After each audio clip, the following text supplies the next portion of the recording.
அவர் உம்மிடம் கேட்கிறார்கள், எதை செலவு செய்ய வேண்டும் என்று. நீர் கூறும் நல்ல பொருள் இருந்து எதை நீங்க செலவு செய்தாலும் முதல்ல நல்ல பொருளும் செலவு செய்யணும். அடுத்து எதை நீங்க செலவு செய்தாலும் அதை தாய் தந்தையர்களுக்கும், முதல்ல பெற்றோருக்கு இல்லையா, முதல்ல தாய் தந்தையர்கள் செலவு செய்யுங்க.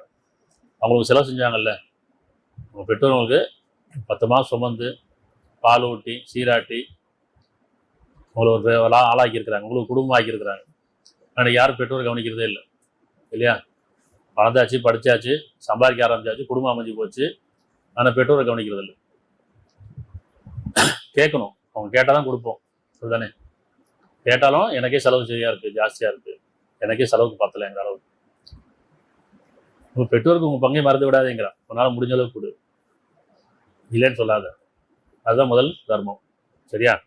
அப்போ பெற்றோருக்கும், அதாவது தாய் தந்தருக்கும், நெருங்கிய உறவினருக்கும்